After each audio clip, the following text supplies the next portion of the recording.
আসসালামু আলাইকুম আপুরা, আরও একটি নতুন ভিডিও আপনাদের সাথে শেয়ার করার জন্য চলে আসলাম। আজকে বানাবো সুজির পিঠা। তো এখানে আমি নিয়েছি 2 কাপ সুজি, 2 কাপ দুধ, 2টা ডিম, 1 চিমটি পরিমাণ লবণ। তো এইখানে আমি চিনি দিয়েছি 4 টেবিল চামচ পরিমাণ। মিষ্টিটা আপনারা চাইলে আরও বাড়িয়েও দিতে পারেন, কমিয়েও দিতে পারেন। এটাকে ভালোভাবে মিশিয়ে আমি 20 মিনিটের মতো রেখে দিব।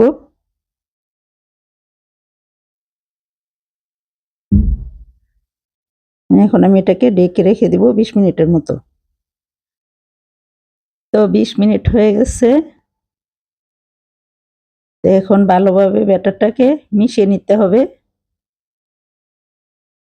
তো এখন 1 চামচের মতো বেকিং পাউডার দিয়ে দিব। একটু পানি দিয়ে ভালোভাবে এটাকে মিশিয়ে নিব। মানে ব্যাটারটা যত ফেটবেন ততই পিঠাটা সুন্দর হবে। এখন পিঠাগুলো ভেজে নিব। বললাম না যে 20 মিনিটের মতো রাখতে হবে। আপনার হাতে টাইম থাকলে আপনি 30 মিনিটও রাখতে পারেন। যত টাইম ব্যাটারটা রেখে দিবেন ততই পিঠাটা সুন্দর হবে। আমি বিকালের নাস্তার জন্য তাড়াহুড়া করে বানিয়েছি, তো এই কারণে 20 মিনিট পরেই আমি পিঠাটা বানিয়ে নিছি। মানে একটু টাইমটা বেশি হইলে সুজিটা সুন্দর মতো সেট হয়।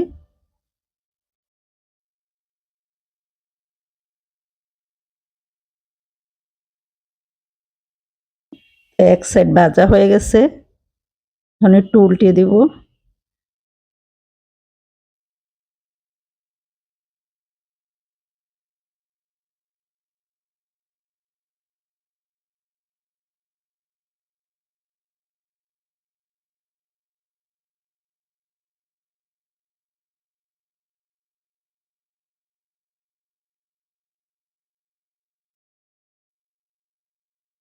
তো উল্টানো হয়ে গেছে। পিঠাটা একটু ব্রাউন কালার করে ভেজে নিলে খেতে ভালো লাগে। এক একজনের কাছে এক এক রকম লাগে, কিন্তু আমি পিঠাটা ব্রাউন কালার করে একটু ভেজে নিই।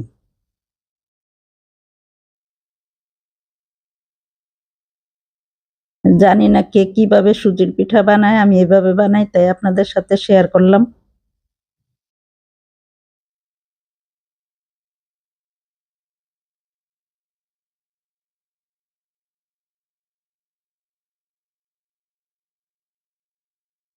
এখন আবার একটু উল্টে দিব। আর এই পিঠাটা চাইলে দুধের মধ্যে ভিজাইতে পারেন। যে ভিজা পিঠা যেভাবে বানায় সেম ভাবেই, ওইভাবে অনেক ভালো লাগে পিঠাটা ভিজাই নিলে।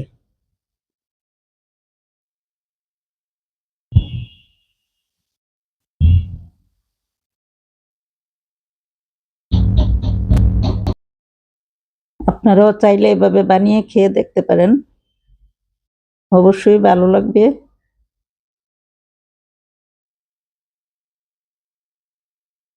আমার ঠান্ডা জ্বরে গলা বসে গেছে, প্লিজ আপনারা কেউ কিছু মনে করবেন না।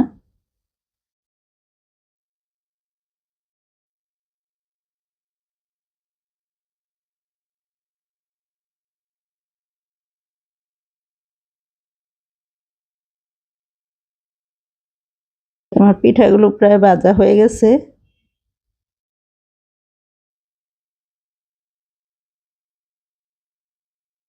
এখন পিঠাগুলোকে উঠিয়ে নিব।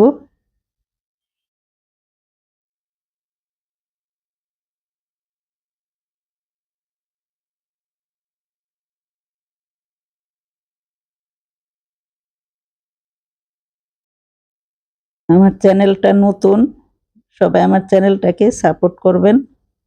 ভিডিওগুলো যদি ভালো লাগে লাইক শেয়ার কমেন্ট করবেন, সাবস্ক্রাইব করবেন। পিঠাগুলো উঠিয়ে আবার কয়েকটা দিয়ে দিলাম।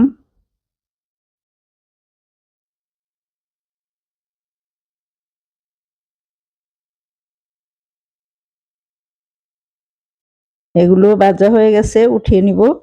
সবাই ভালো থাকবেন, সুস্থ থাকবেন।